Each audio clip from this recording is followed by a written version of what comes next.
What's rocking is Big Checky, Uncle Flexy from the Chicken Chasers podcast, where we advise everybody to wake up every day and chase their chicken. Every episode is brought to you by the 4 P's. That's protect, provide, people, positivity. Protect and provide for your family, and when you approach people with positivity. Try saying that 5 times fast. You feel me? Back with another one, a quick little sports report. Da-na-na, sports report from the Chicken Chasers podcast, talking about these divisional championship games. Now, if you watch my prediction videos, I usually get a lot of them wrong because I just pick the teams I'm going to pick, even if their stats is against them. But last week I said the Bengals and the Rams was going to the Super Bowl. And I was 100% right, y'all. Nah, but that's what it is. 2 good games, 2 close games. It was crazy. First you had the Bengals and the Chiefs. And I'm watching the game and I was talking to my dog Teagle. And it was early and the Chiefs was serving them. It was like 21-3, I think. Or something like that. It wasn't 20. Was it 21-3? I think it might have been 21-3. And we talking like Mahomes finna do it again. And I like Mahomes, but I'm a Raider for life, so I can't like the Chiefs. So I did not want the Chiefs to win. Sorry, Kansas City fans. I didn't want them to win. Plus, I like Joe Burrow. He got a little bit of to him and Jamar Chase. So it was like, all right, do your thing. But then I'm like, oh, it's looking crazy. He in over his head. But then,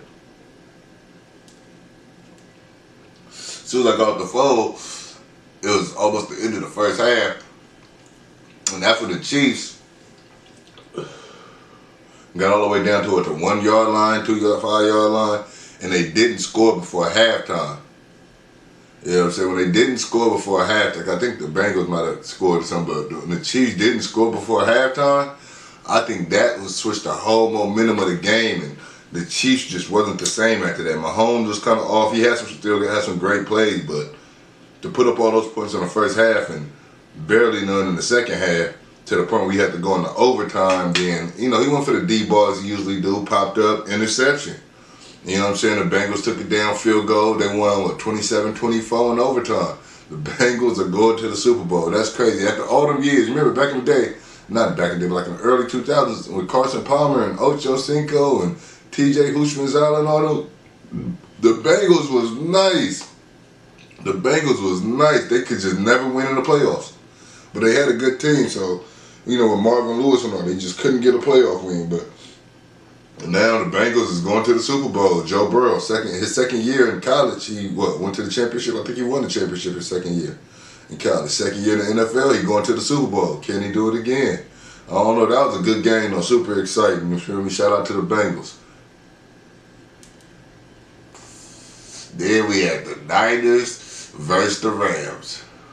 Bang, bang, what? No, I'm just playing. Shout out to the Niners, though. Because when I was young, I used to go against the Niners full-blooded, because that's how my family was. As I got older, I began to care less.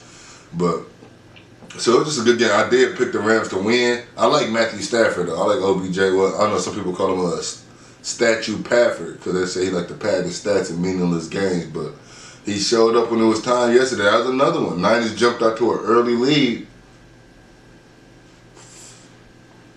And I could just hear all my constituents that's Niners fans in my ear like, oh, they're going to be talking so crazy if they win this game.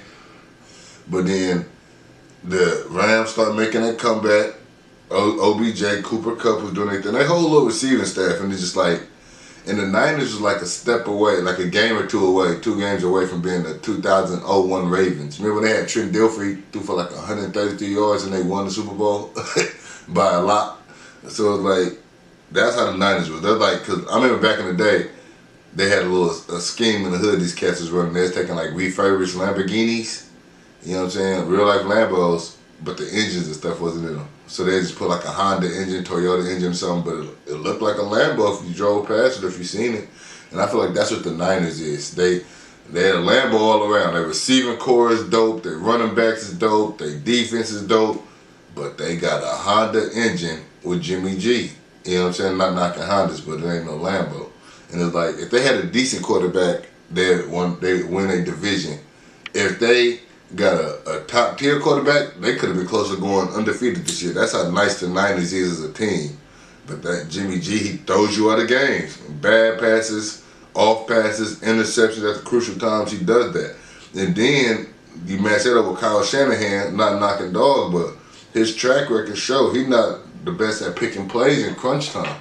It's like, why are you doing all these bubble screens? And y'all need yardage. You know what I'm saying? I get it. You got some great wide receivers and running backs that can get the ball behind the line of scrimmage and run for a good 50 yards if they get free. But it's like, why not do some quick slants, get 10 yards, or a deep, do something, get downfield? Kyle Shanahan was just picking plays that was not going to help the Niners pull out the victory when they needed to. And then when you pick those type of plays and you already got a quarterback that's bound to make a mistake, you're making it harder for him and making it harder for your team. So Rams got that, 20-17. You got the Rams and the Bengals going into the Super Bowl.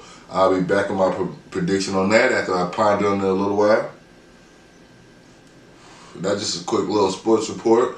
Although they said Brady retiring, but I heard he might not be. So I'm gonna wait till I hear about that before I do my Brady special. Gotta be facts. And then I got special episodes coming up this week. I'm starting my live in rooms episodes. You feel me? My first one, I got my dog Heater, Bandman June, and Core Money. You know what I'm saying? We just up there talking because me and Heater, you know what I'm saying? We older. We ain't old, but we older than them. They some young. We from that era where cats used to rock hoop shorts under their jeans. Like, but you finna get drafted to the NBA or something? You know, you finna break out in the game in the middle of the block? What did you know what I'm saying? But we used to do it. We used to have hoop shorts and under our jeans and white beaters under our shirts.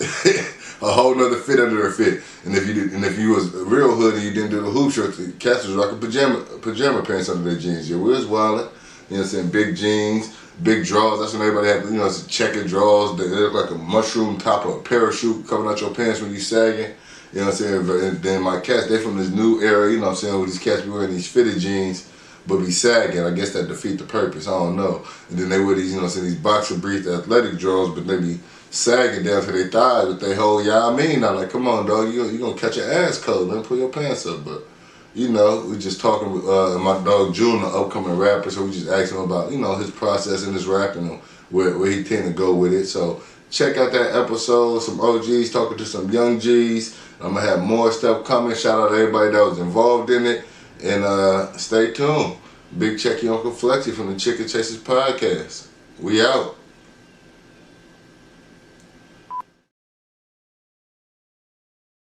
It's Big Checky Uncle Flexi from the Chicken Chasers Podcast. We invite everybody to wake up every day and chase their chicken. Every episode is brought to you by the 4 P's. That's protect, provide, people, positivity. Protect and provide for your family. We approach people with positivity. Try saying that 5 times fast. I got my dogs in. We got to go, introduce y'all. You feel me? Core Money. That's why I said I got to do rehearsal. He's just talking like he's so eager to talk. He the rapper. Alright, okay. Alright. Core Money. Go ahead, brother. It's your boy Bandman June, you feel me? You got back in his bitch. You got Heater with you. Early in OT, Monica What?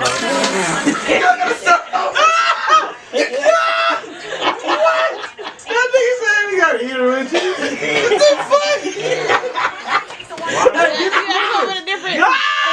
Zoom in on his face. I didn't know y'all was gonna have 20-second intro. Y'all got regular names. Like my name is an actual name. I'm so confused right now. He the only nigga that How did he just get stuck with it? I thought June was still talking. Yeah. He got stuck. This nigga didn't know his name. Wait, what just happened? His name was too long. He didn't know his name. His name should have been the only long one. So let's go. I didn't say my shit. He talking over me. June was like, yeah. And then Andrew's like, it's Heater. You gotta hear it with you. It ain't no long ass nothing. My name is my name. The fact that Nick, you really in tears over there. Core Core Money. He said, wait, what happened? Rap for what? Batman Zoom, nigga. Hey, Yo, cut it and that's restart you. it, bro. That was a good one.